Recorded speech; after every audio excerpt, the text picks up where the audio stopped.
Welcome to my cake kitchen. I am Gladys, and over here I make simple, informative tutorials to help you navigate cake decorating easily. And today we're back. If you're a baker, you would know about buttercream, or if you're just starting your journey into baking, you will learn about buttercream, a simple accompaniment that enhances the flavor of cake and performs different functions alongside cake or in the cake decorating process. There are a few buttercream options on the market, some of which I have touched. I think I've actually touched much of the 8 types of buttercream and their various variations, all right? But today we are making American buttercream, okay? And not just any American buttercream. Making buttercream in this warm weather is stuff made for the gods, okay? So whilst I can show you how to make buttercream, the real challenge is how to make buttercream under conditions that are adverse to the buttercream. And that's what we're doing today. So I'll be handing you some tips to help you kind of get the best results. There are no guarantees here, okay? But at the end of this tutorial, hopefully you are empowered with useful information to help you derive buttercream and get best results using it. And that's the purpose of it. So I'm not going to waste time because the weather is against me. First things first, we have spoken about the consistency of butter that is needed to make buttercream.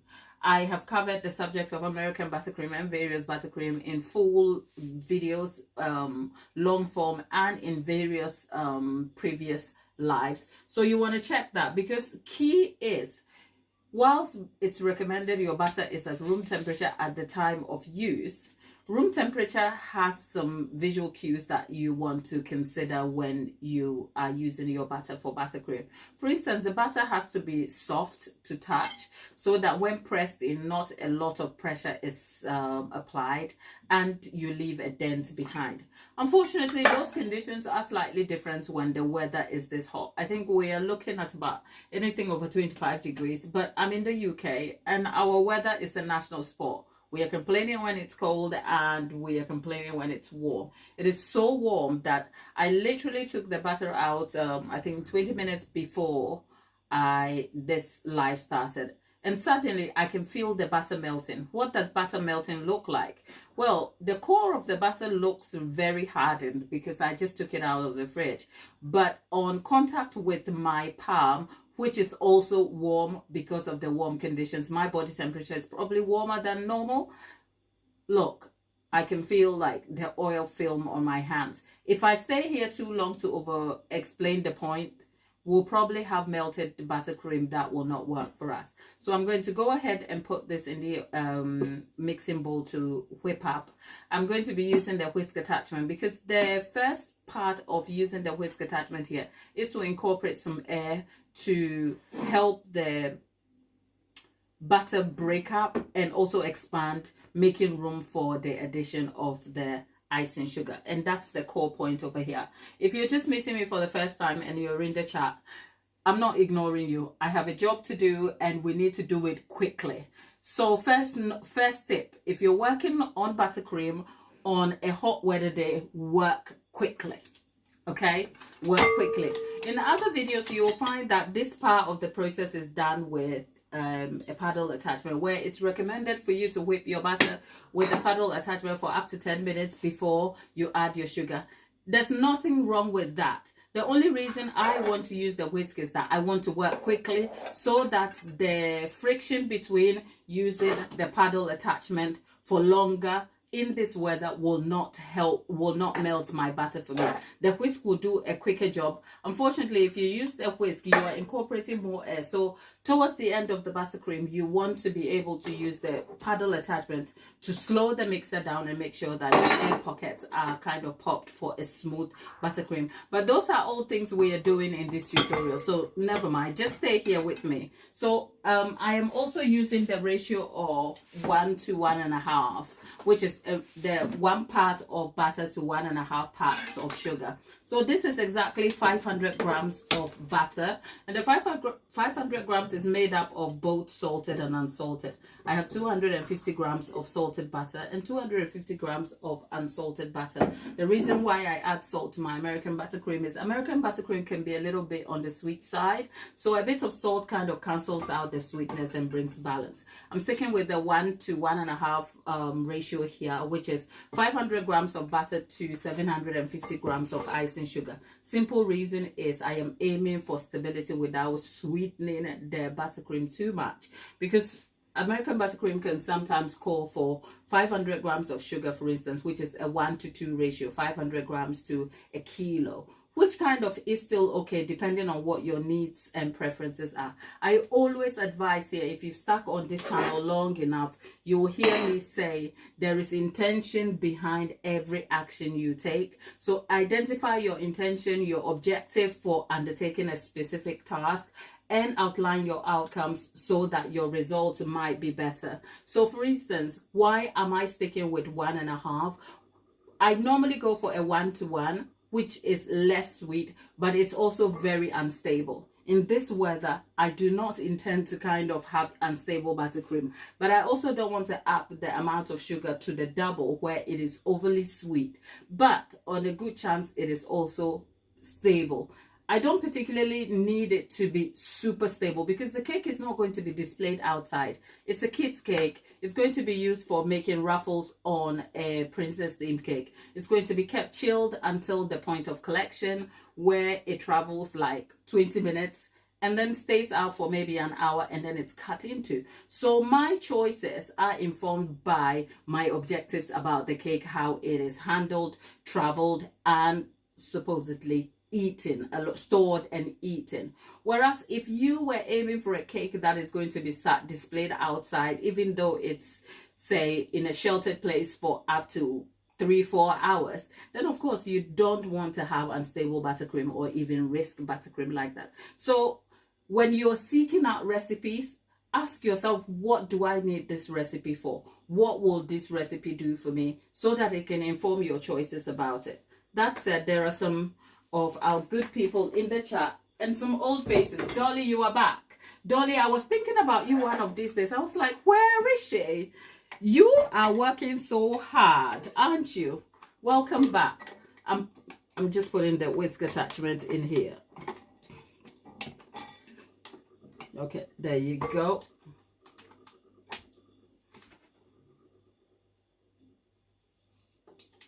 Okay, there you go.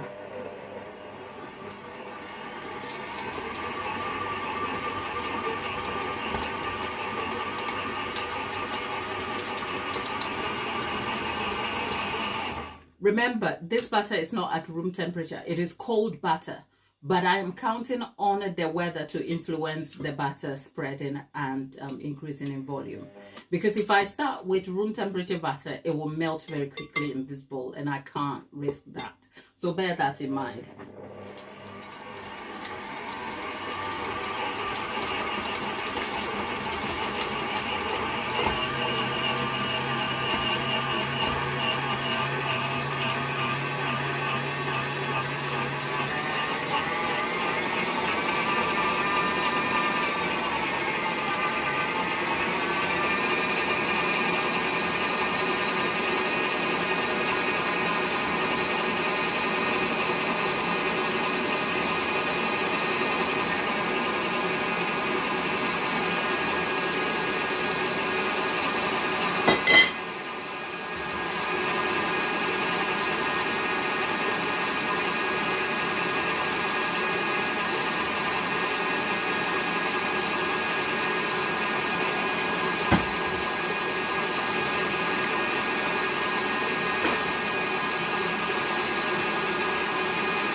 There you go. If I'm a little bit quiet, it's because this is a little bit noisy and I'm waiting for this to finish so that I can talk to you. I can see Dolly in the chat. Dolly went for a ganache class. Very detailed. She wants to tell us all about it. Dolly, are you on a break? Do you have time? Come tell us. Come and spill all the tea, okay?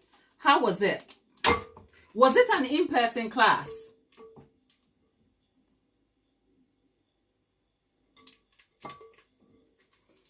And normally I would recommend on the cold season, on a cold weather day, I'll recommend this is whisk for say 6 to 10 minutes. I am not aiming for 6 to 10 minutes. I'm going for anything about 4 minutes because I don't want to melt this batter.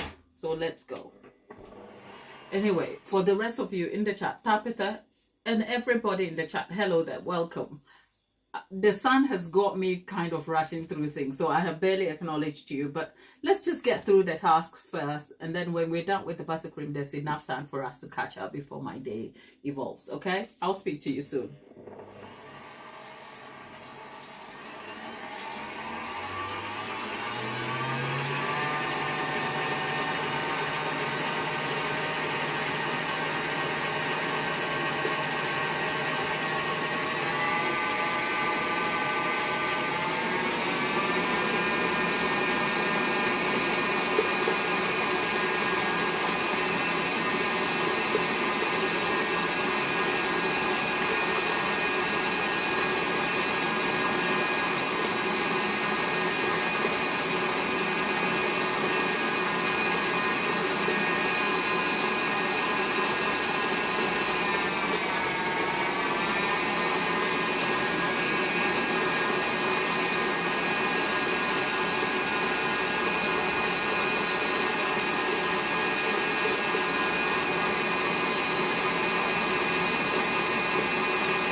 Tabitha, don't even bother yourself. It's not going to be this warm all along. Tabitha is asking, is it going to... Normally, the warmth is about 3 days of hot weather and then we're back to our boring cold days, okay? So, it's just that we just like to moan about the weather. But then again, back to buttercream.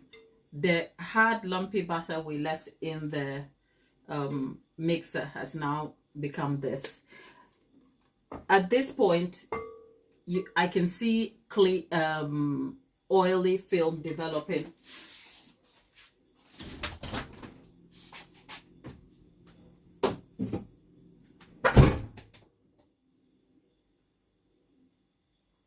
Sorry, the thing at this point, the thing I despise about the British sort of summer is the flies. Oh, I can't handle them. But anyway, I can see an oily film developing on the top. If I whip this any longer, I might break the structure of the batter, and that is not going to aid my buttercream. So I'm going to leave it. Look, what did I thought I got rid of you. God, go away. I'm having a whole fight. Go away, fly. I am officially a crazy woman in my kitchen fighting with a fly. Look, fly, go away.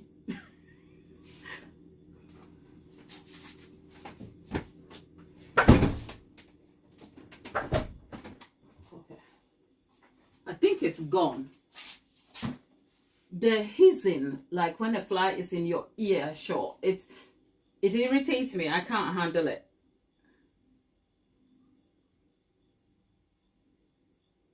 Oh, Tabitha, are we talking about Nicola and her view?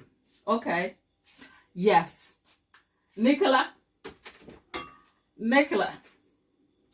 I don't know where you are in Italy, but I want to come and live in your house. Okay?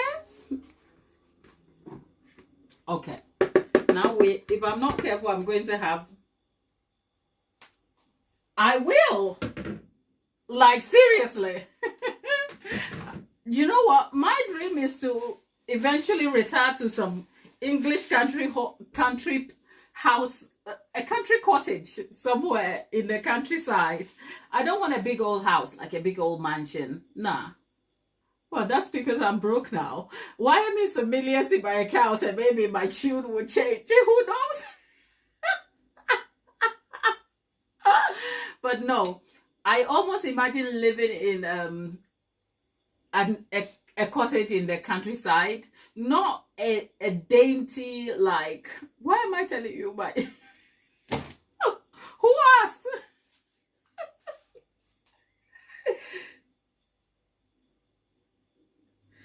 Thank you. Come and visit us in the UK. It would be lovely to hang out. All right. Okay, there you go. Right. So the sugar is gone in now. Let's go and mix this together. We're going to start slow so we don't have a sugar explosion. Leslie, welcome. And Nicola, tell the hubby you're welcome, okay? But those views are amazing. Oh, your views.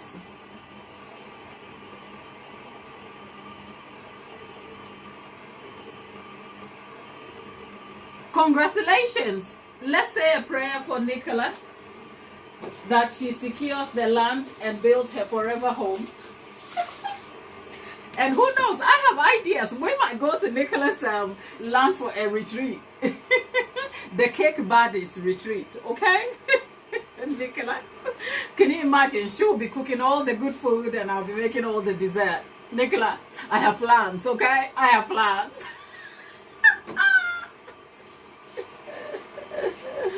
Oh dear, this is so lovely. Can you see how quickly the sugar has incorporated? I almost feel like this will not be enough.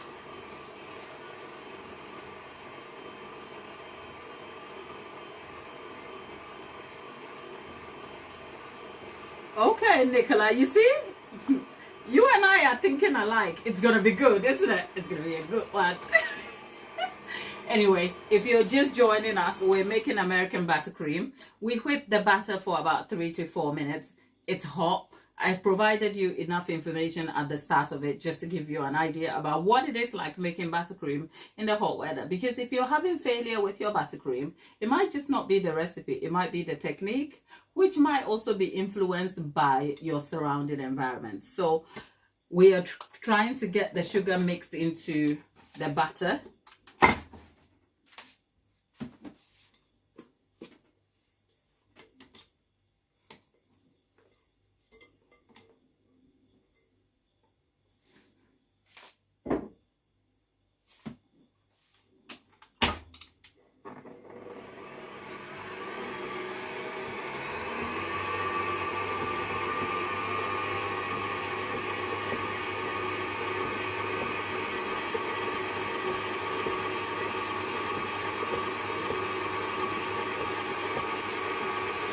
we're trying to cream this so that the sugar will incorporate into the batter, so we don't end up with like a mouthful of lumpy butter and just sugar.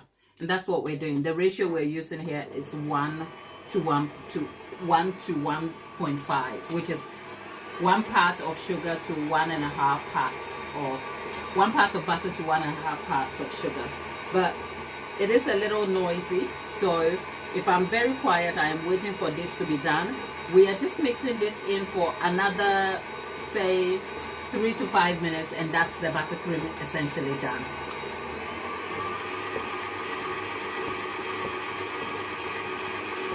Now you can see it is so yellow, so I want to be able to add some color to it a little bit, so I'm adding the Ingenious Edibles white to it, just to kind of pale it out a little bit.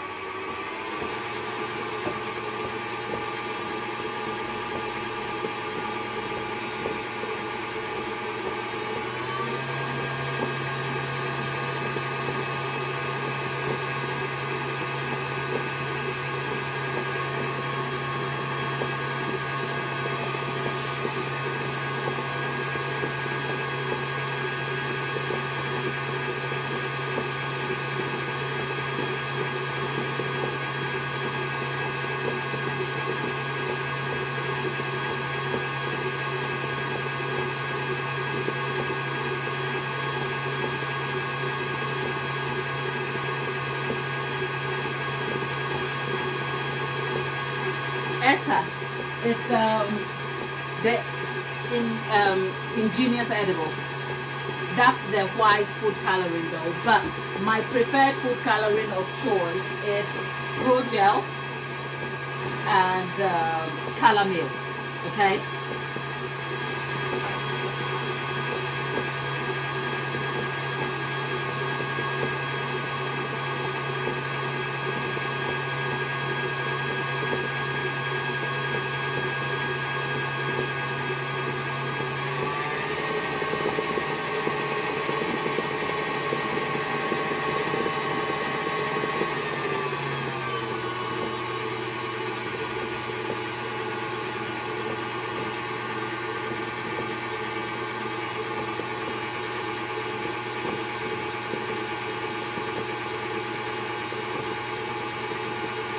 Nicola, I will answer that in a moment.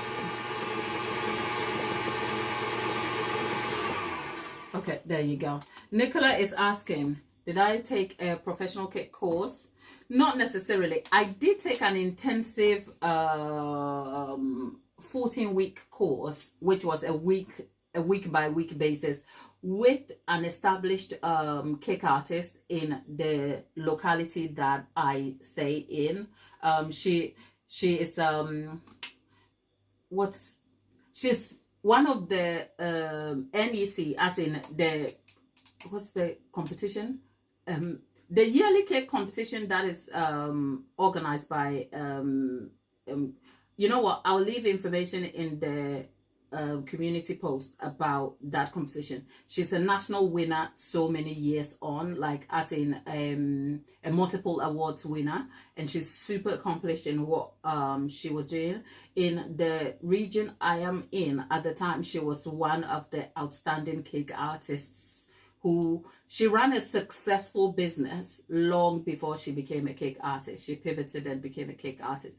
So I took a course with her for 14 weeks. It was a week by week basis. It started with cupcakes, and then she took me through an intensive process of cake decorating.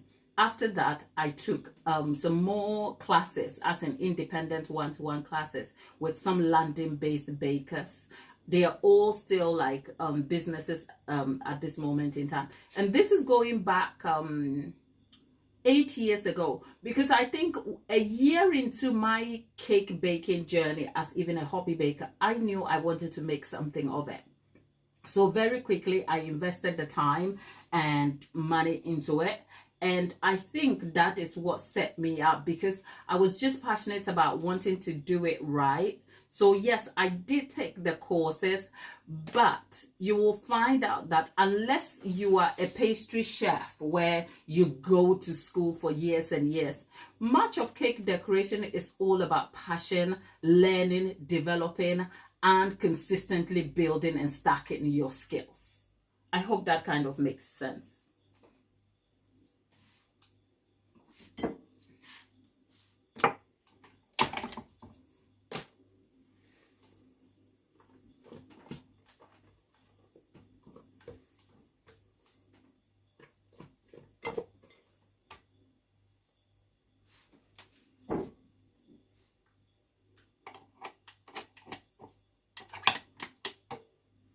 Look at me.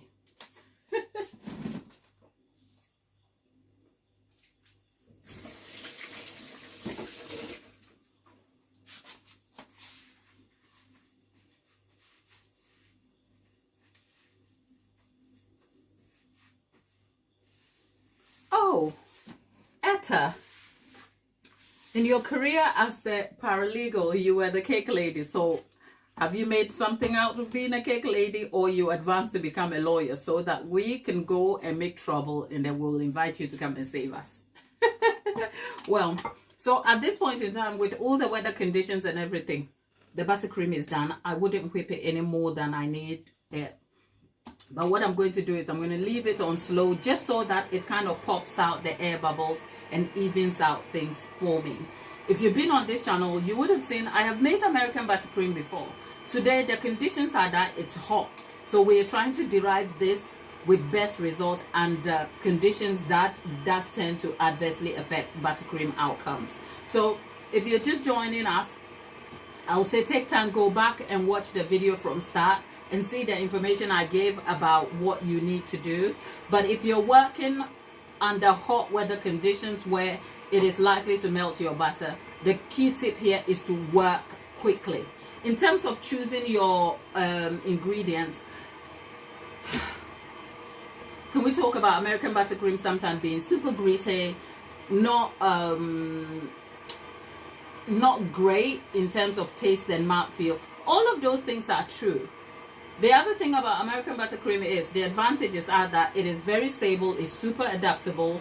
You can add, it does take on secondary ingredients for stability. For instance, if this cake was going to be sat outside, if you wanted to make it a little more stable, you can increase the quantity of sugar from the 1.5 to 2, which is 1 part of butter to 2 parts of sugar. And then you can also add in meringue powder or egg white powder, just so that it adds to the stability of the cake. Because the melting point of butter is up to a certain point, there is never a guarantee that a cake will survive under extreme weather conditions. And I need you to bear that in mind, in that I keep getting questions about, oh, what can I use so that my cakes are more stable? Look, I can recommend the best buttercream being advanced level Italian meringue, which is known to be like the bee's knees of buttercream. But if you went and you covered your cake in Italian buttercream and you sat the cake out in scorching heat about 32 degrees C, it will barely survive after 4 hours. It will collapse, it will melt. That is because the key ingredient being butter has a melting point after which it begins to give up. So for that reason, you need to have an understanding of how your ingredients interact with each other, what the feel of use for them are like, and the general information about them so that you can use that to get best results for yourself. But otherwise, the reason why I am slowly creaming this out is because I started with the whisk attachment. Remember, we started with the whisk attachment, and the whisk attachment incorporates too much air. So because I'm going to be piping rosettes, I don't want the air pockets to be popping out of the piping bag for me. Hence, I need to kind of make sure that I have a very smooth buttercream, which is why I have turned the mixer down to slow. But I think I have to stop now, because when you get to the point where your buttercream begins to look like gritty and not mixed, that is when you know that you have over-creamed your buttercream.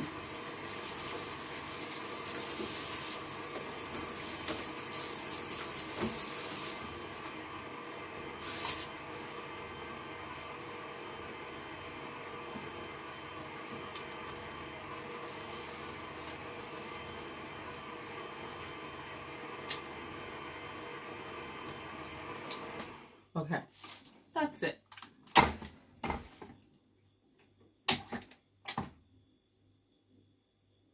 Sometimes, you know, when you make buttercream, you look at it and you're like, it's not smooth.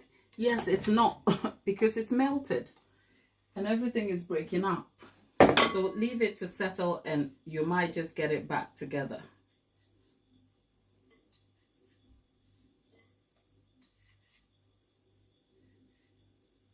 I haven't added any liquids to it at all.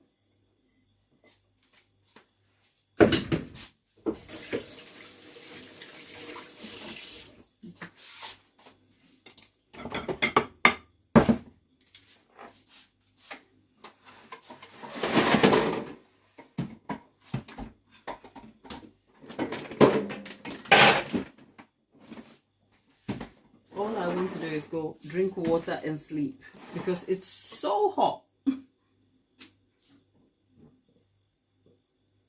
Okay.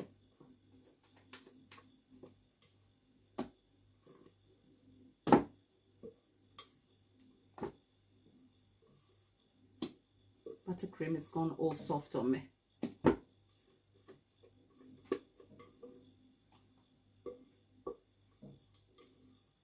I don't know about anybody who wants to make a cake in this weather. It's so hot. I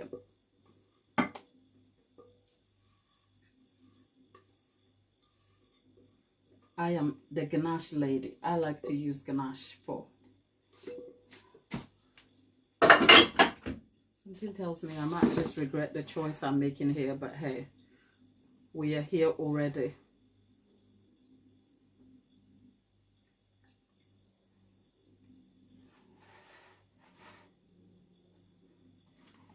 Okay, so that's our American buttercream all done now. I'm going to leave that to chill in the fridge.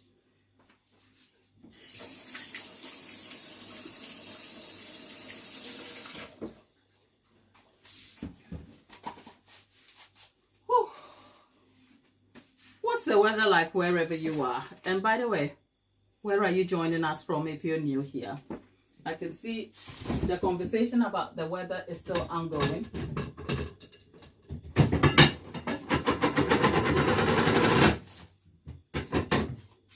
My clumsy self nearly broke the buttercream bowl.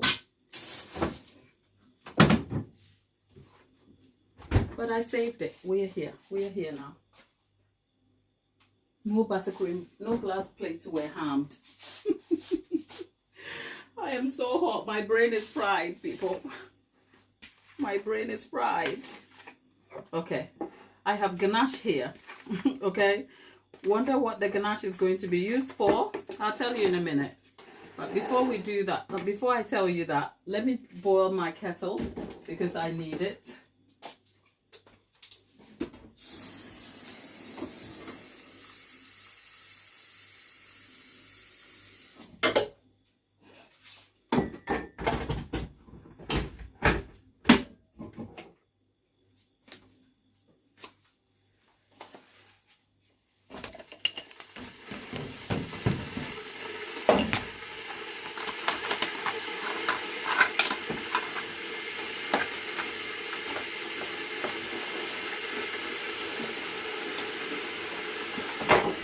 If you're watching and you think, why is everything so rushed? Yes, it is.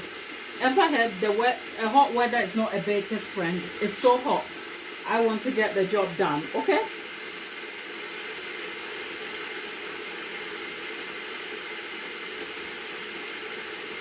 Etta, thank you for stopping by. Hopefully we'll see you sometime again. Take care and have a good day, all right? Whew.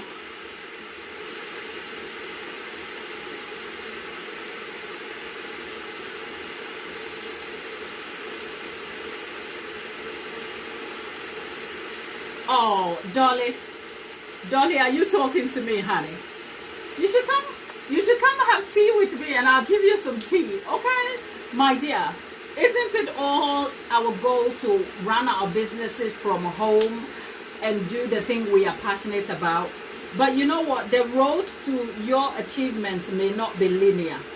So here's some advice for you, unsolicited. Be kind to yourself and embrace your journey, okay? Don't look. You have 2 boys, correct? You have a husband and a home, and at the moment you have a full-time job. All of these require aspects of you. You have no idea what it takes to want to give the freedom of a full-time job just to focus on your dream. And by the way, if you start the home baking thing, you are never going to make money for a very long time. The money will come, okay? So here's the word. Hear me when I say, there's never going to be a perfect time to transition, okay? At some point you have to fear it and do it anyway. And that is very dependent on person to person. I could never give you a blueprint to say, oh, this is the right time. But what I will tell you is, do not be in a rush, but make sure that you embrace your journey steadily, slowly. So for instance, you've now taken the ganache class. Make sure you utilize the ganache class. Just because you took a ganache class doesn't mean you can go and run a successful business. Ganache is ganache. It's an accompaniment to a cake. It aids stability, helps you polish a cake. It lends to the quality of your product in terms of the business idea and product you are placing on the market. Having a ganache expertise doesn't specialize you for a great business adventure. They're 2 different things. So use the ganache class, polish, be obsessed with the quality of cakes you make, and never feel at peace with your last work, okay? By so doing, if you could, oh God, look at me going on a tangent, okay? Whew, I'm hot, okay? Dolly and the rest of you girls, I'm hot. Last time I was here, I nearly took off my clothes. I'm hot, okay? People, I am so hot. Yeah, so now that you've taken your ganache class, Dolly, hear me when I say,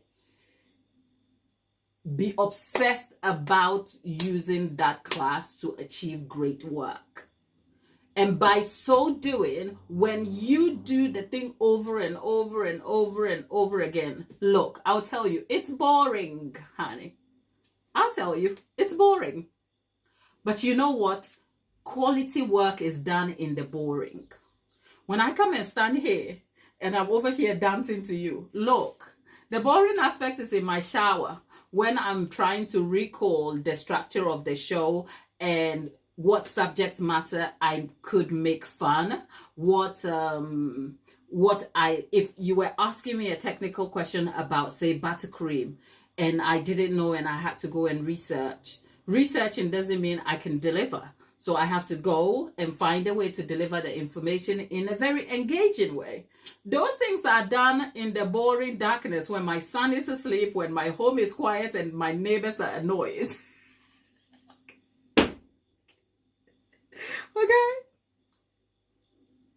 Okay? Those things. In the middle of the night at 2 a.m., I'm sure the shared wall, this wall here, it borders with the neighbor over there. And I'm sure they must be sick of me at night going, what the hell is that mixer on about? Because my window overlooks the outside pavement, okay? So it's like the sound from my kitchen can be heard outside when people are walking past. My neighbors literally, they see me in my kitchen all the time. They must be sick of me stood here all the time. Because every time they're walking past and they're looking and I catch their eyes, they just look away. They're like, they're not trying to be nosy, but they are nosy, okay? And I say that to say,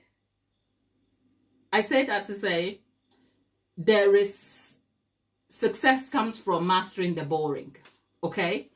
And it applies with most things. So if you want to run your own cake business, look at where you are. I mean, you may have a passion for making cakes. It doesn't mean you're adept with the business aspect. Business aspect requires knowing how to talk to your customers, knowing how to engage them, responding to the admin aspects of the business, knowing how to communicate. Okay? The communication aspect as cake makers is something that a lot of us lack at. I like it, but I don't enjoy it. Let me tell you, I think you, Dolly, you would know. Like, I can leave emails sitting there forever, and sometimes I don't even respond. Now, I'm telling you what's true about running a business. Just because I am here winning at engaging with you doesn't mean I'm winning on the other side of admin tasks. Half of the time when I think about admin tasks, my heart jumps and I'm like, I want to collapse. I don't want to do it. Okay? And so if I had somebody saying, I am non-contactable, it is fairly true. Does that reflect on my business image poorly? Maybe, depending, but I pick my battles, okay? I pick my battles, and I am open about what I'm good at and what I'm not good at. And what I'm not good at and I can outsource, I outsource that. Unfortunately, I'm unable to outsource the inquiry aspects of the cake making, of the customer interaction, because if I outsource the inquiry aspect, because I'm a custom cake maker, I'm not like a bakery style where you have somebody sitting there just taking the orders and responding in a generic fashion to customers. I have to understand the customer need and communicate directly with them in the language that may make it understandable to them. So for instance, let me give you an example. I had a customer contact me sometime this week and they wanted a cake, okay? Essentially, they knew what they wanted, but they couldn't understand or communicate that to me. And I had to literally, I don't know this person, because I have an online,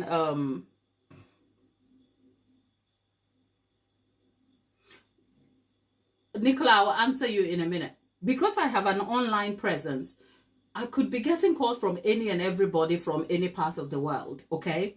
So this person contacted me.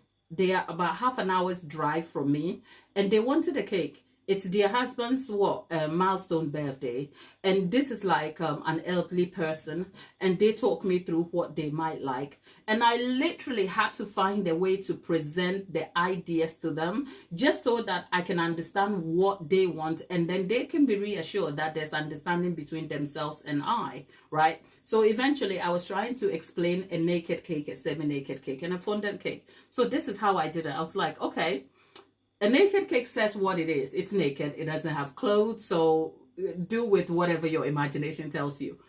And then I think for a moment, she just couldn't help herself. She just bowled out laughing. She's like, oh, I wonder where we're headed. I'm like, you know what? We're headed down the right path because at least you're a woman. I've had to have this conversation about naked and not naked with men. And I can tell you it's not great. Okay, it's not great. And she literally bowled out laughing. Why did I do that? I needed to reassure her and bring context and levity to the subject whilst also explaining the complex subject matter that custom cake making can be, right? So I tell her, I'm like, naked cake is just as naked as you see it. But semi-naked is like a twin. You know, you can either have a small bikini, barely there, nothing, or you can have a small bikini with a kaftan. But of course, if you decide to go fully clothed at the beach, that's a fondant cake. The more clothes you wear, the more expensive it gets. She's like, uh-huh, I got it. So by just trying to bring levity and storytelling and representation in a metaphoric way to her, we were able to identify eventually that she wanted a polished ganache cake of some sort with some decorative detail, right? Now tell me if a VA or another person could do that.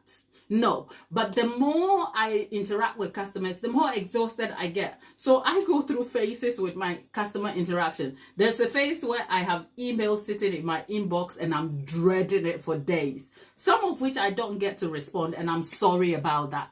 But when you catch me on a good day where I'm energized and I'm ready to engage, oh God, I will talk to you about cakes all day, right? So here's me saying, I win at certain things, and at certain things it's like I'm still picking myself up. When it comes to the taxes and the receipts and those things, oh my God, my heart is like, I don't want to do this. Because what? I am a cake maker. I am a creative. I'm a person who likes to engage and chat about my passion for this creative subject that I really enjoy. I don't know what that business thing is, but you need to be able to communicate. You need to be able to write that email so it represents you well. Okay. And that is all business. And sometimes, you know what, even though the journey may be slow as you're going on, that is the time to engage, network, and draw inspiration and ideas so that you can set yourself up. Because I can tell you this, the success is not when you have eventually transitioned and then you have the business and you're figuring it out. Okay, the success is figuring things out in your real time now, and then by the time you transition, you know you are set. That's all. Now, Nicola is asking, do I take so many orders? No, Nicola, no. I can't manage. I can't manage because what I do is I've kind of like worked myself into a niche where the cakes are very, very custom from bake to finish. So I can only take a handful. But even the handful, you people here, this is a full-time job, you know. This is full-time job. And I think I figured out very quickly that whilst I like making cakes, the business of it as a custom cake maker is not scalable unless I became like a bakery style. So I don't know. I am still developing. Who knows? As the audience grows from here and the different aspects of the business grows. For instance, if I'm able to launch an online retail aspect where I can ship, say, brownies and cake boxes and cake slices and cake jars and all of that. If I launch that and it calls for sort of readapting my goals and plans to a bakery style, I might do that. And then there are so many things. But at this moment in time, whilst I am still a full-time home baker, I am more a full-time content creator who has sacrificed partly the business of cake making for my presence here. And I have to do that because that is what the season has called for. I am always open to the change and adaptation of the process because frankly, it's not linear, okay? It's not like you quit and then it goes all the way shoe up. No. At some point you pivot and then you redirect and it's a lot. But we're here. We're here and we are grateful for small messes, okay?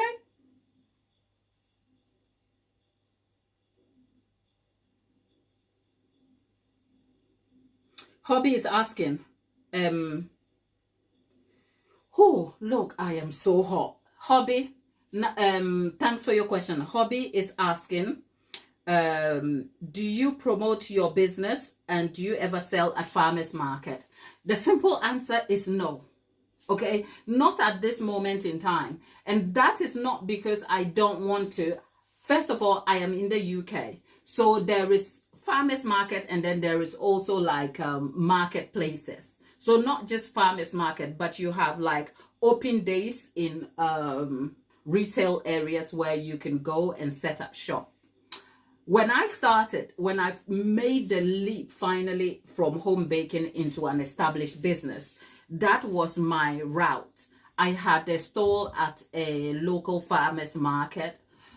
I realized very quickly that there was room for it to grow, but there were also some downsides to being over there.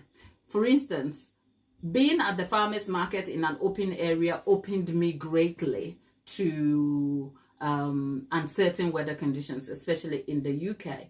The market was in an open place. It was very affordable to participate. I think about 25, 30 pounds for the day because it was hugely subsidized by the council to promote local businesses and also engage with local people. So it was worth the investment. The downside though was that it could be cancelled at a given without prior notice, especially if there were unforeseen circumstances or weather. So I remember at the time, because I was new, I did not have any contingency plans, okay? As in, if the weather,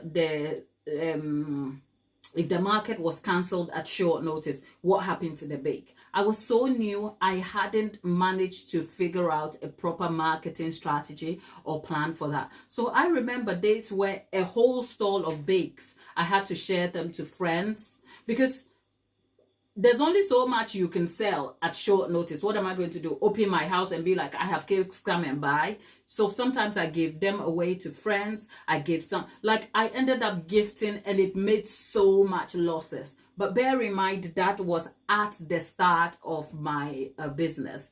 And then as time went on, I learned also that it took a lot of resources from me to be able to be at the market. I also learned very quickly whilst I was at the market that the customers that were there for a particular reason. They were what you would call non-return customers, because they were impulse buying. First of all, the market structure and the place didn't suit my sort of branding.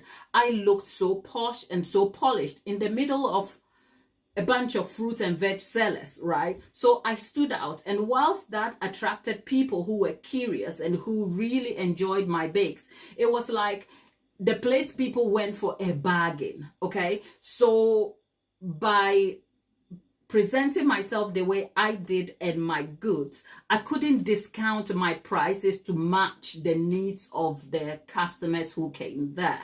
So over time, I realized that I was never going to make a profit or break even, but I embraced it as an advertising opportunity. Here's the downside of that thought.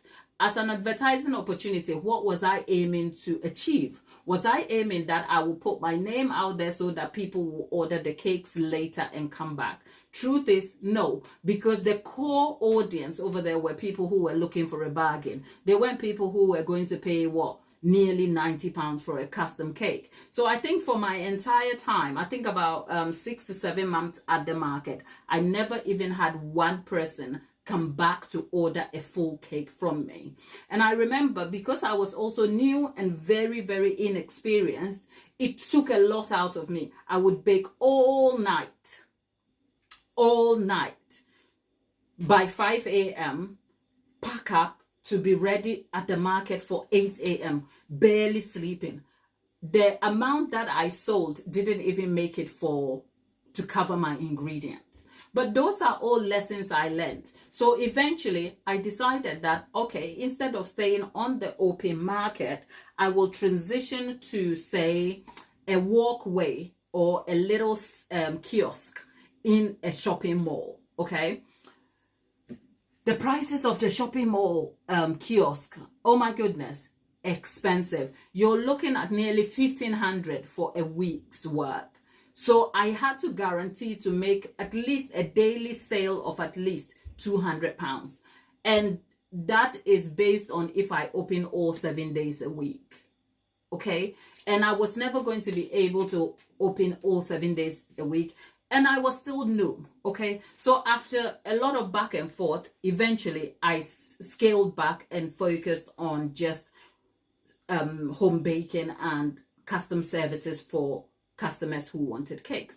And then as the years went by, I think 2 years in, I had an opportunity to try again. In fact, I was presented the opportunity to buy a shop front, or rent it, actually. It was a lease for a shop front. I was excited, so naive, led by just genuine excitement. It was also during COVID, by the way, okay? And then when surveyors went to look at the building, it had no plumbing. So even though if I took it up, I would have had to do things extremely hard to be able to set the shop up to be presentable, because the shop initially was a Hoover maintenance shop. We're talking a Hoover as in this thing that collects rubbish. It was a maintenance shop.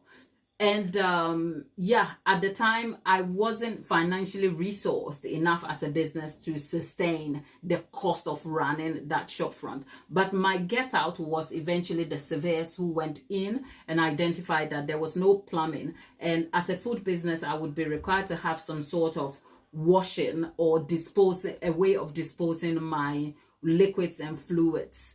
And this unit was right in the middle of a major shopping center. Great opportunity, by the way. but I realized that it was an opportunity, wrong time for me. Okay, so I let that pass. And then exactly a year later, there was a chance to get another shop front again. This was a new build in the middle of a garden center. Okay, the garden center had expanded. The garden center had expanded and they built an orangery. And the orangery had a shop front. Beautiful place. I think I've covered that slightly in a shorts. I will put that up sometime when I find the photograph. Beautiful, beautiful place. But guess what the challenge was? The distance between my home and that part was about 40 to 45 minutes drive in and out. I had to be there at a certain time, and the garden center was set to close at a set time in the day, so I couldn't stay past. So for instance, if I opened at 9 o'clock in the morning, I had to close at 5 p.m. same time as the shopping center. When I looked at the figures, it just wouldn't work for me. Plus, again, it was really bad time. I had a lot of things happening at home.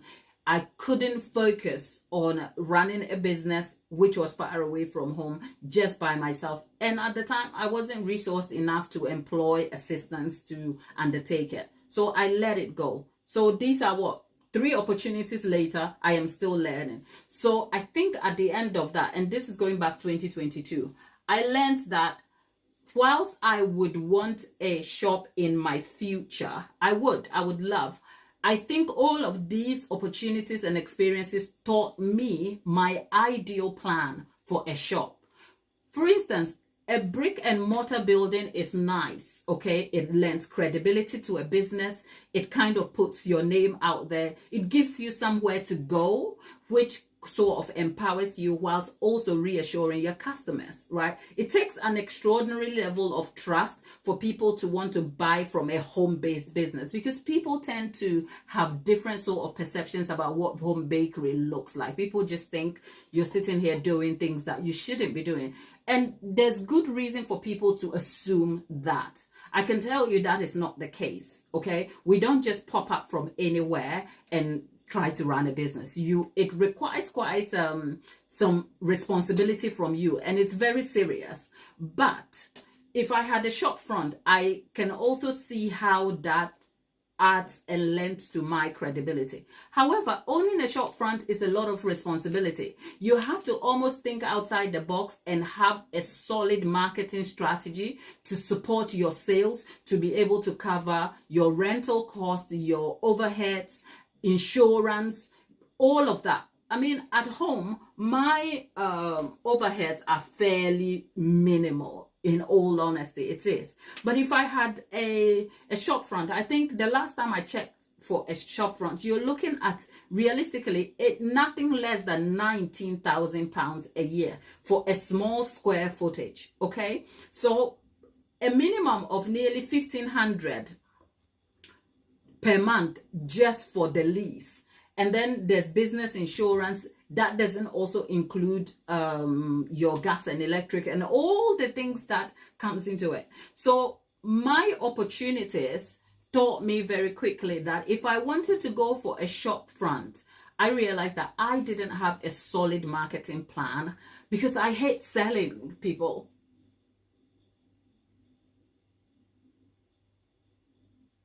I hate selling. Like, I am the cake maker. You know, there are some business people that I admire. I'm very hot. If you see me like doing that, it's because I'm hot. My kitchen is hot. Look at me trying to undress. I'm hot.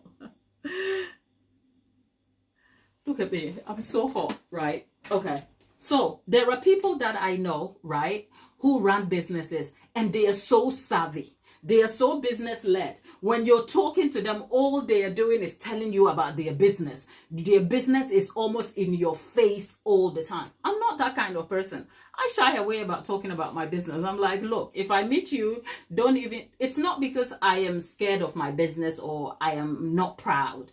I'm not that person who is obsessed about the idea of my business. I am not that. So because of that, it's almost like I work against myself. The postman is back again. Let me just get my post. Hiya. Hello.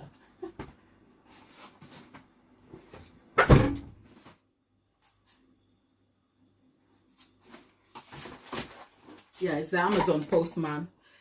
I'm almost like, to my own disadvantage, I don't carry business cards, which is terrible. You should be able to do that. When I walk into places where my friends who are so proud and want to support me tell other people, oh, she's a cake maker, I literally want to die. Okay.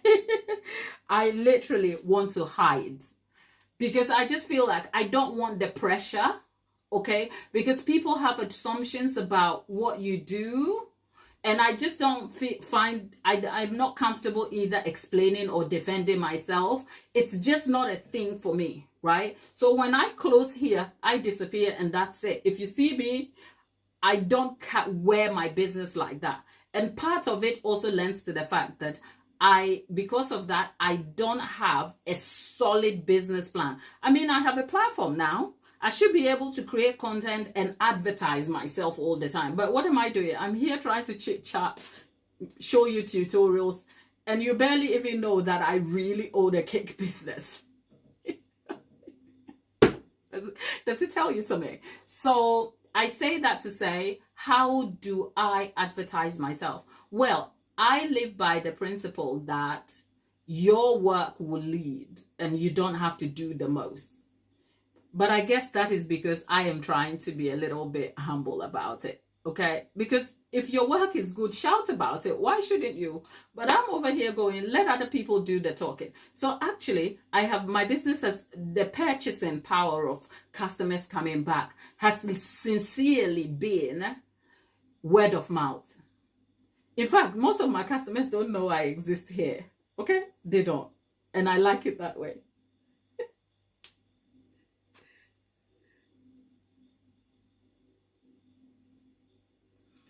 Thank you, Hobby. I wish I would.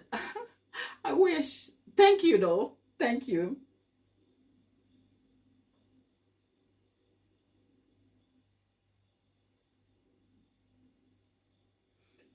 Efia.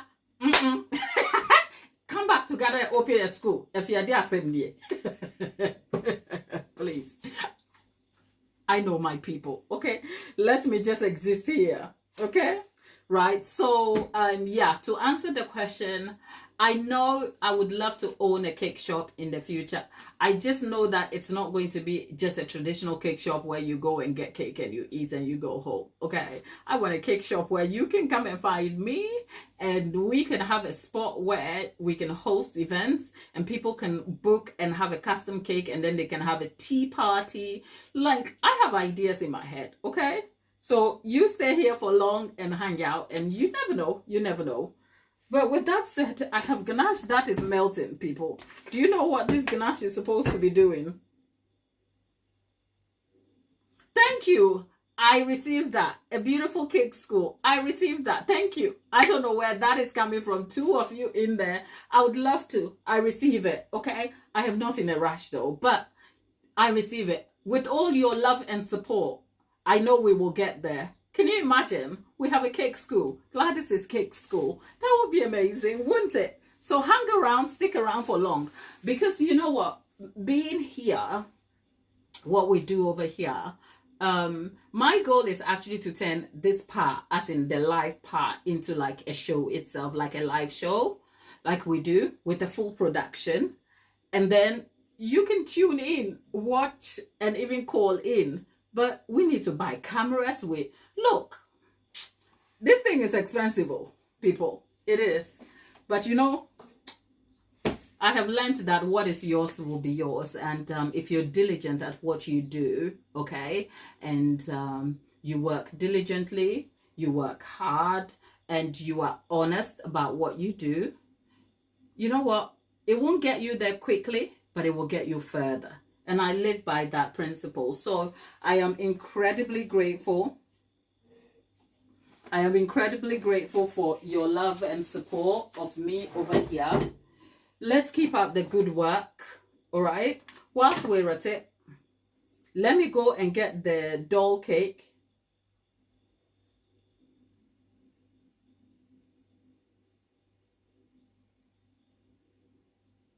Let me go and get the doll cake so that we can ganache it a little bit, and then I'll tell you what is going to happen next to the doll cake.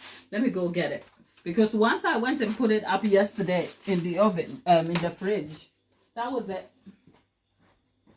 Whew.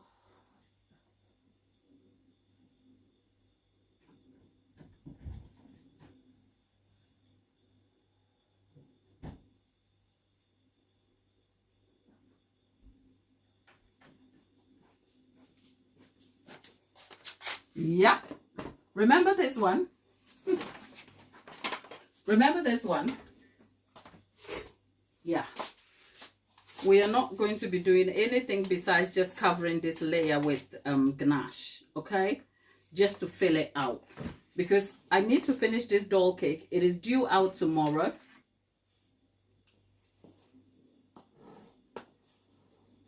It is due out tomorrow for my little niece's birthday. So for stability reasons, I am just covering the top with a layer of ganache. You can see I didn't trim it. I didn't do anything with it because it's a doll cake. And I'm going to be piping rosette ruffles on it. So, and it's a kid's cake. So I can almost like play with it, essentially, which is why you're seeing what I'm doing.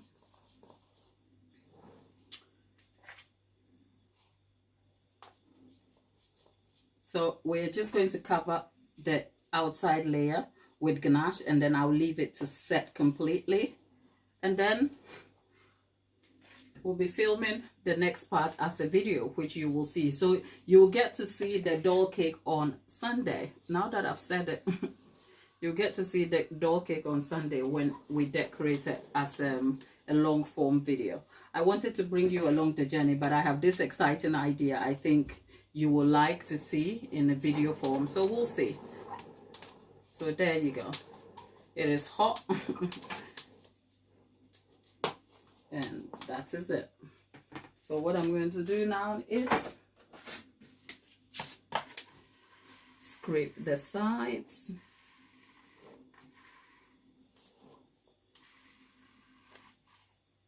The thing with doll cake is it's a fairly easy and adaptable cake to undertake. So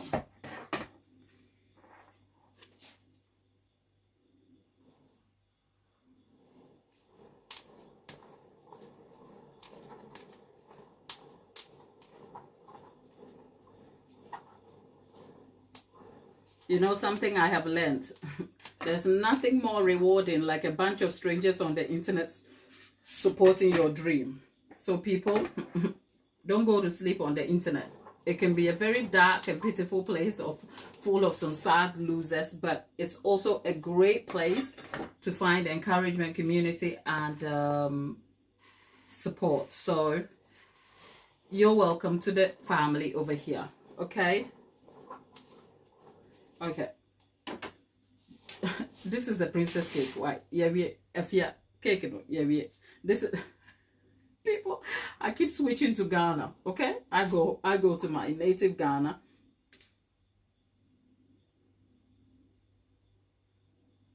So there we are. That's the princess cake done. No, it's not. We're gonna leave this to chill, and then the rest of it will show up on Sunday, but keep an eye out on the channel. If I leave this here, it will melt, so I'm gonna go back and put it in the fridge to set completely. And whilst that is happening, Tapeta and the rest of you keep the chat going. I'll be back shortly.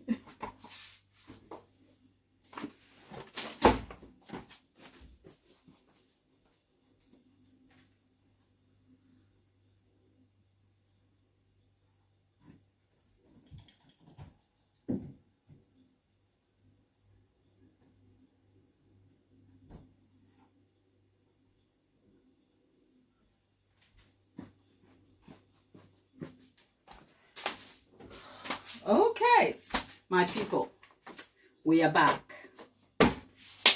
So,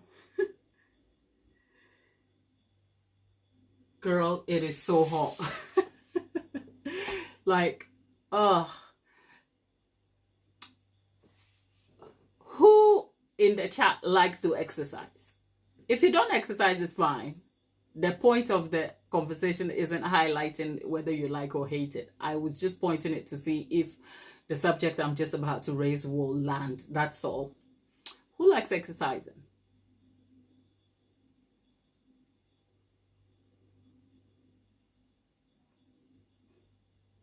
Oh, Nicola, no wonder you look that fine. Right. Do you know squat walking? There's you know what? It's an inside joke. There is a South African man who teaches exercising, right? Follow me on this one. It's a random chat. But it's something that okay. I'll post something on the community post later. There's a South African man, right, who teaches.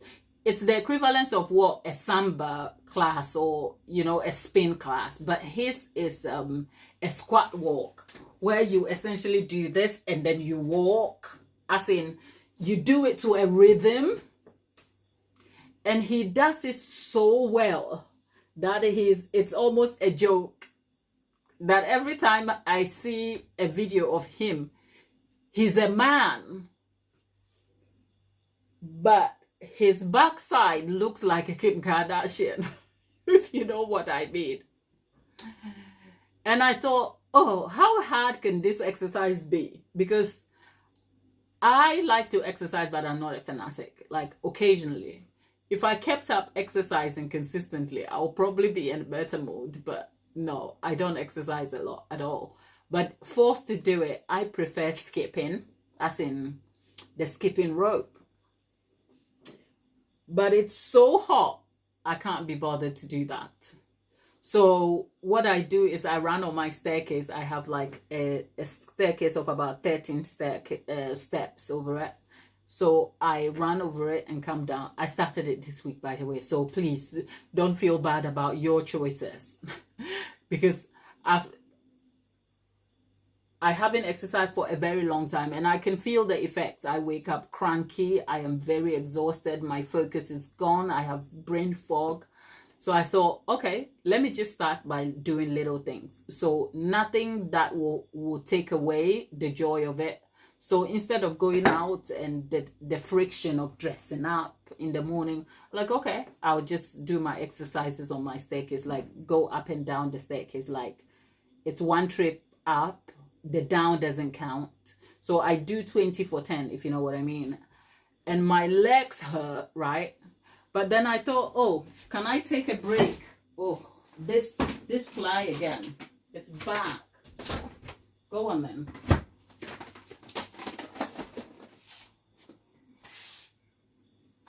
So I thought the fly is back again. So I thought I was going to do the squat walk. And boy, when I tried it, it's like at a certain age, you should leave your knees alone. Don't go and be messing with them.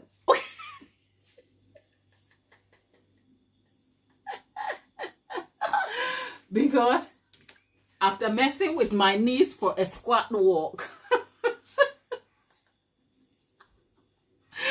I'm like, I didn't know how bad my knees were. Oh, Lord.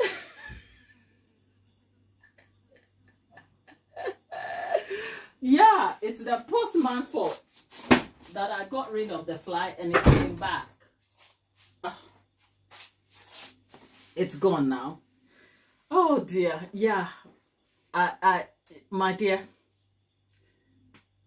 I can't even pretend anymore, because at some point you just need to leave your knees the hell alone. Okay, just be like this and keep walking. Take a long walk, 10,000 steps. Don't do that, because you do that, you end up with problems on the knees. So yeah, that is all to say. A squat walk exercise didn't kind of work out for me, because I tried it and was like, oh God. So here's me questioning my choices. But at least for my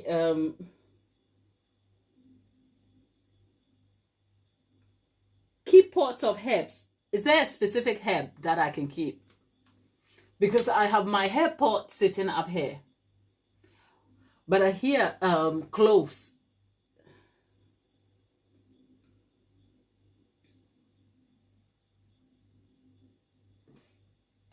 Let's see. What does Nicola do? Nicola. Look, I'm black. I can't swim. No, that's a joke, by the way, people. Okay, but still I can't swim. Okay, Lollipop likes biking, swimming, horse riding, but you haven't done it in years. Okay, Dolly, not you. Dolly, I don't know. We're not talking cooking fufu, okay? And we're not talking banku. Because the manpower you need to churn a bowl of banku is enough for an exercise. So yeah, you're in. Okay? Basil and mint. Okay. I don't have basil. Do I? No. No. I have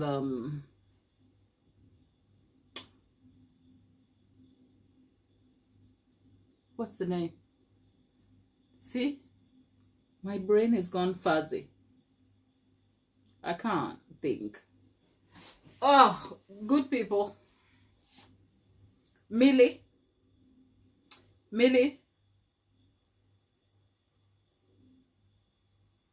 Basil and mint especially.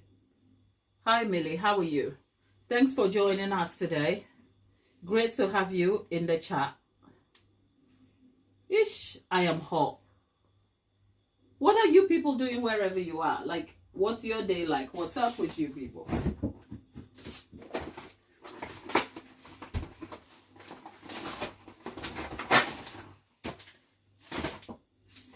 So, since you're in my home, let's open the post together. Okay? Imagine what this is. If you wonder what this is, you're having tea now on your balcony with all that views and fresh air. Nicola. Yeah. If you wonder what this is, if my accountant looks at this, they may not realize what that is, but this is a hard drive. It's 5 terabytes. So all the content you see, like the things I record, I have to put them on a hard drive. So that's a hard drive I picked up on Amazon.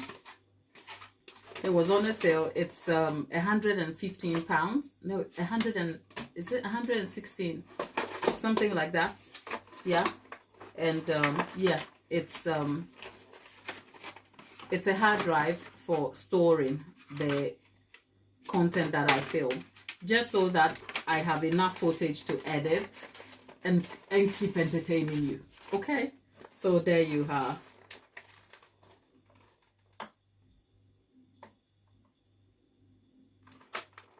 You are Millie, you want to know how to color black dark chocolate ganache black.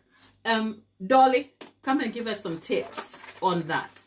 I'm only asking Dolly because she's been on a certain ganache course lately, and I'm trying to think, was it beginner friendly enough for you to explain? Because I've always said my ganache process is very technical. It's easy, but it's only because I make it the way I make it and I use it the way I use it. So I don't know if that will be helpful to you, because if I want to make my dark chocolate black, I make regular white chocolate.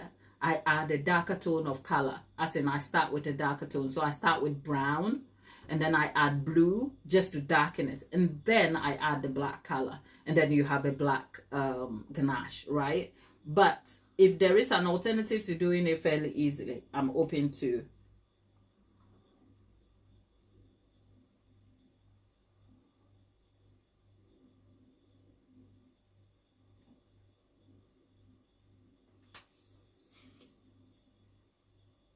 So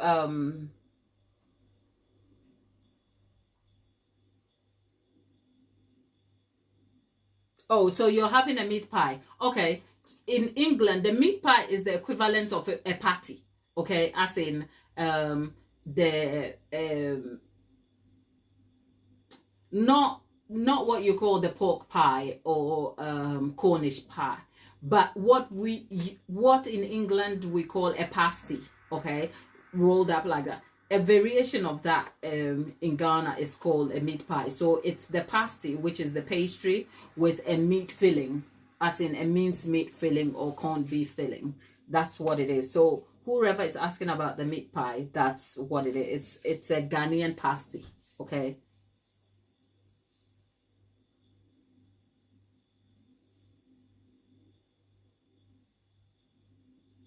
And did we answer your question, Millie?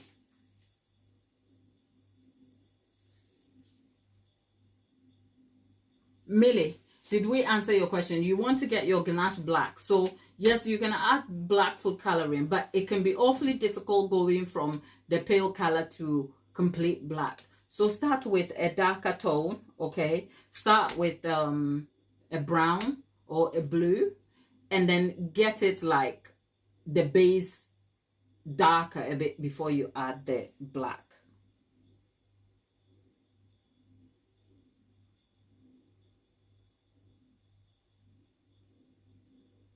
Oh, okay. Right. Dolly says there's a technique to getting your. Does it require using machines, as in using the emulsion blender?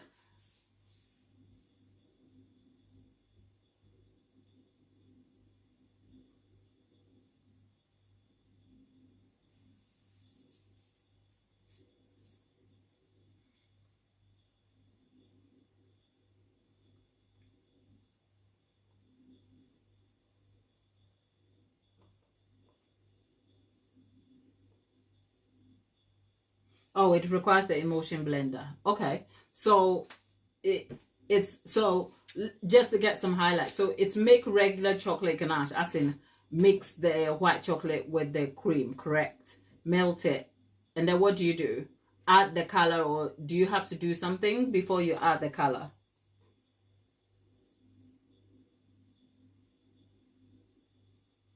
Yeah, essentially, the microwave and the immersion blender method breaks down the particles for it to absorb the color. It's all in the science of emulsion.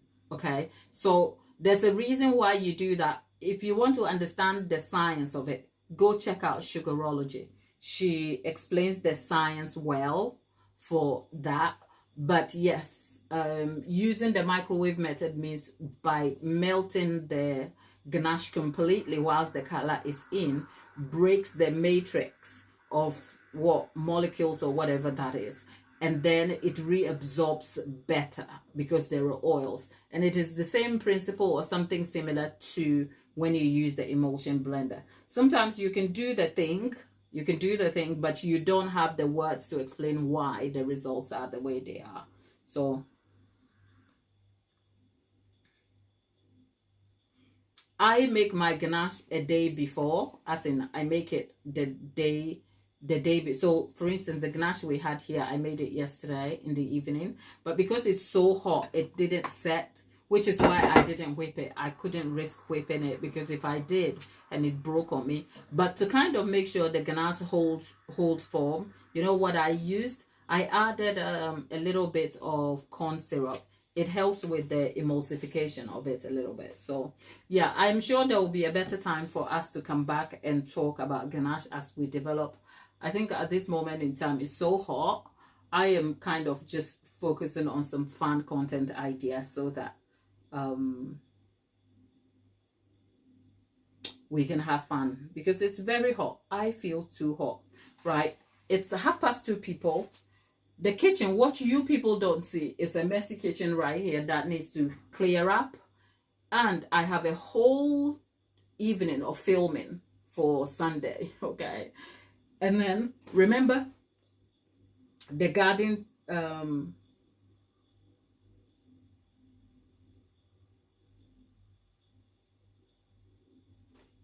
Tabitha, you're asking, Gladys, did you ever look into the decorator icing recipe? Did I miss something? I think the short answer is no, but it's escaped me what that is. Can you jog my memory, please, Tabitha?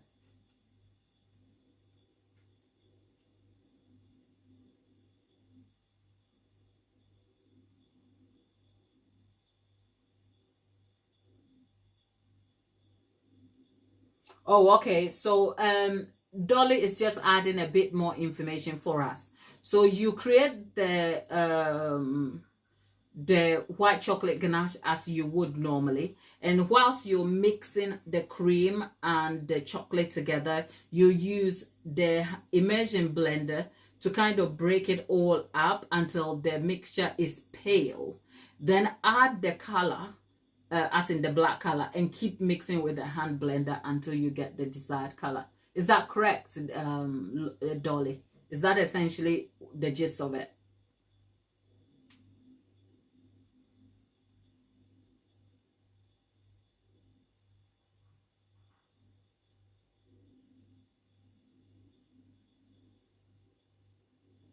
What am I missing? Okay.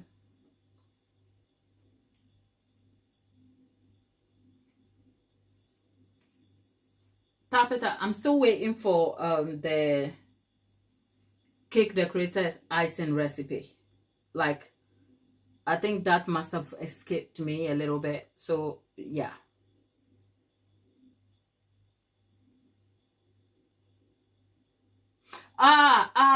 Yeah. When Aunt Jackie was here, Aunt Jackie was we thought it was the Airmine buttercream. It must, yes. You know what? I didn't look into it because I think the part that I said I would look into, life happened and I forgot. I'll go back and look at it. Thanks for the reminder. But you know, from the conversation we were having, if you're wondering what we're talking about, there was a cake decorator's icing recipe that we were talking about a couple of weeks ago on the live. Turns out my instinct tells me it will be a variation of Airmine buttercream, which is the cooked flour or pudding-based buttercream. But you know what, Tabitha? Let me go check it out, and when I come back next, we can talk about it, okay? Whatever I find, we can talk about it. In the meantime, Efia, you want to make a channel someday? Someday is today. You are never promised tomorrow. So if you want to get to it, come on, get to it. But I also know that sometimes you want to get planning and organize before. So whatever you want to do with that, good luck, okay? Can you see people? I am so hot. Like, I feel like, can we go to sleep? No. I like it here.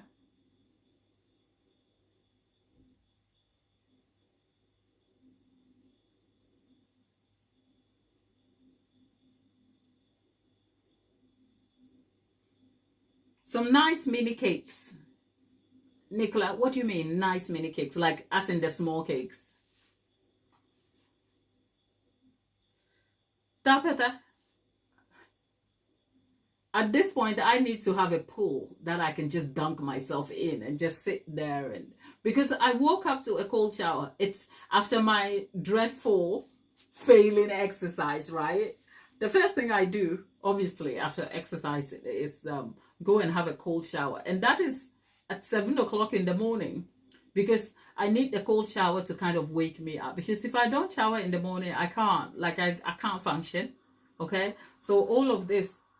And then if I go and shower, the annoying thing, why are we talking about our showering habits? Like, the annoying thing about showering in this weather is like, you get into the bathroom, right? You shower, you get, first of all, the shock of the cold, because now I'm so anglicized, the weather, like I have acquainted to the weather, okay? I've acclimatized, okay? So cold showers are literally jug me, okay?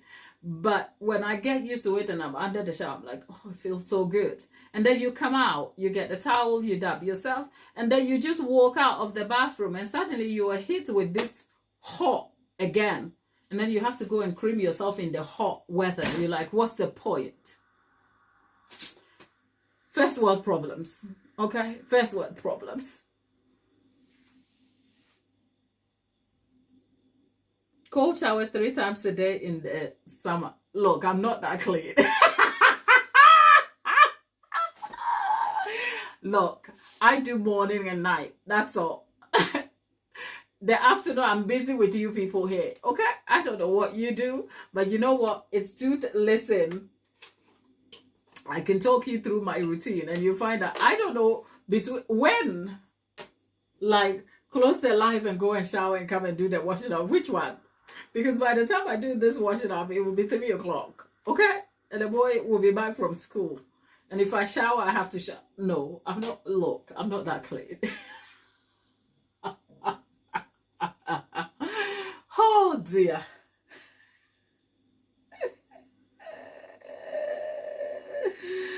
Lord, I'm tired.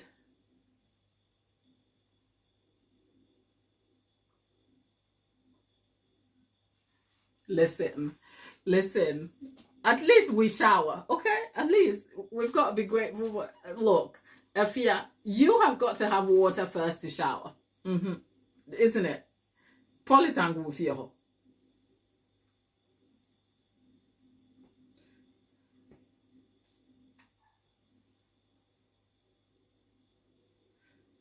Tapeta, now that you're inviting me to your house and the creek, I better ask you, do you have alligators there? Because it's all nice and dandy going to the creek and then you meet Mr. Alligator, it's like, hello. No. Okay, so we'll go to Nicola's house for the retreat. And then we'll go to Tapeta's house for the food and company. Okay? The after party. Look, people. If you wonder what I'm doing, I'm just adjusting my shorts, okay? I am so hot. It's like... Okay. I don't think my...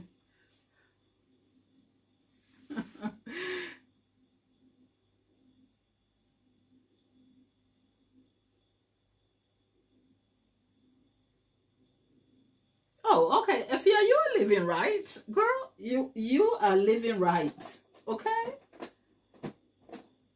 Chrono water. If yeah. Okay.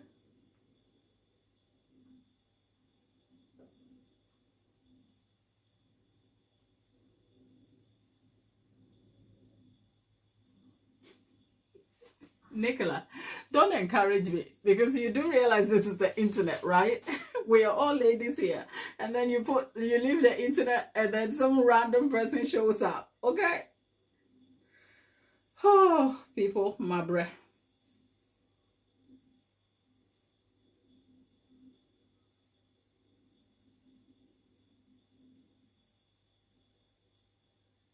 Oh, you're in Lashibi. Hey, sister, boy.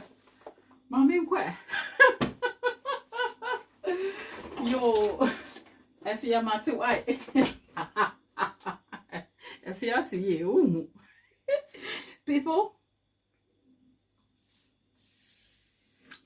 let me go, okay? I love you. Thank you for being here. Thank you for engaging and supporting my dream and passion. I am very hot, people. I am just as like a whisk away from literally showing you my backside, literally. So people, you don't want to see that. Let's just go home, okay? I'll see you. I'll probably be back tomorrow. I'm not sure. I will. I'll let you know though. But I mean, we've done it Tuesday through till Friday. We've done well, okay? I'll see you soon. Take care, people. Love you loads. Bye.